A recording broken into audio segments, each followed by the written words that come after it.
Assalamualaikum warahmatullahi wabarakatuh. Perkenalkan, nama saya Muhammad Siman Ashraf. Saya di sini akan menjelaskan materi tentang proses difusi inovasi pertanian. Jadi, materi ini sangat penting karena ini berkaitan langsung dengan bagaimana teknologi dan pengetahuan baru dalam bidang pertanian bisa diterima oleh petani di lapangan. Dengan adanya proses difusi inovasi yang baik, petani dapat menghasilkan hasil produksi yang maksimal, efisiensi kerja, dan kesejahteraan mereka. Dalam presentasi ini, saya akan menjelaskan beberapa hal utama, yaitu yang pertama adalah pengertian difusi inovasi, lalu yang kedua ada unsur-unsur membentuk proses difusi inovasi, lalu yang ketiga jaringan komunikasi dalam pertanian, dan faktor-faktor yang memengaruhi keberhasilan proses difusi inovasi. Melalui pembahasan ini, kita dapat memahami bagaimana inovasi pertanian menyebar dari satu individu ke individu lainnya, serta apa saja hal yang bisa menentukan cepat atau lambatnya inovasi tersebut diterapkan oleh masyarakat petani. Baik, langsung saja kita ke materi yang pertama adalah pengertian difusi inovasi. Jadi, difusi inovasi adalah proses penyebaran suatu inovasi dari seseorang atau kelompok ke orang lain melalui saluran komunikasi tertentu dalam jangka waktu tertentu. Dalam pertanian, difusi berarti bagaimana petani mengenal, menilai, dan menggunakan teknologi atau cara baru. Contohnya, ketika pemerintah memperkenalkan pupuk organik baru, penyuluh bertugas menyampaikan informasi itu ke petani.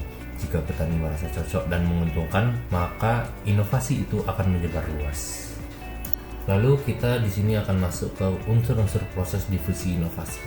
Ada 4 unsur utama difusi inovasi. Yang pertama adalah inovasi atau ide atau teknologi baru.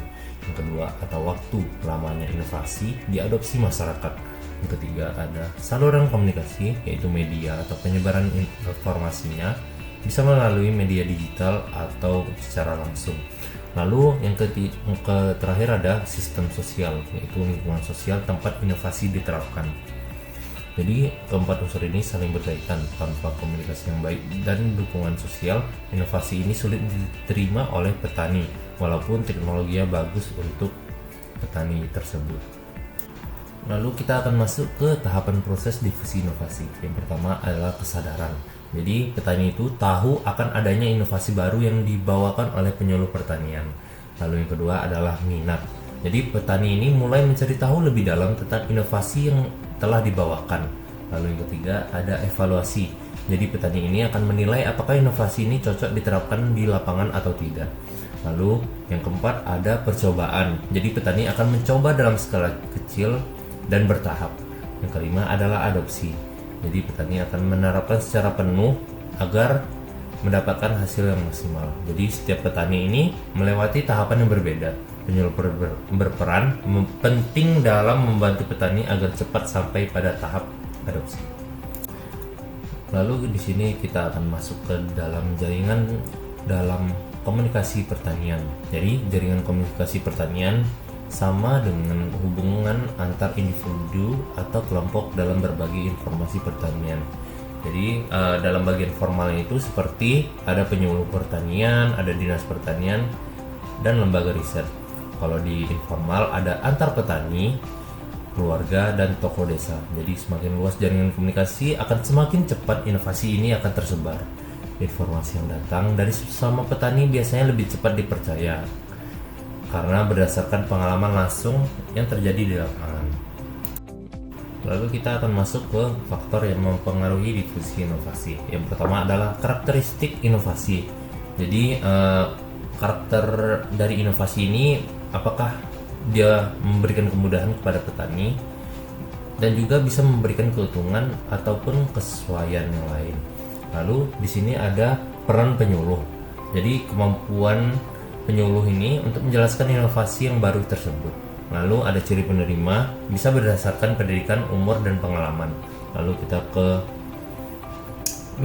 media komunikasi dengan menggunakan media sosial, brosur, atau pertemuan langsung seperti seminar atau semacamnya. Lalu yang terakhir ada lingkungan sosial budaya, yaitu nilai dan kebiasaan masyarakat. Faktor-faktor ini menentukan cepat atau lambatnya inovasi diterapkan. Misalnya, Inovasi yang dianggap rumit atau mahal biasanya lebih lambat diadopsi oleh petani. Lalu kita masuk ke kesimpulan. Jadi difusi inovasi pertanian membantu petani mengenal dan menerapkan teknologi baru untuk meningkatkan hasil panen dan efisiensi.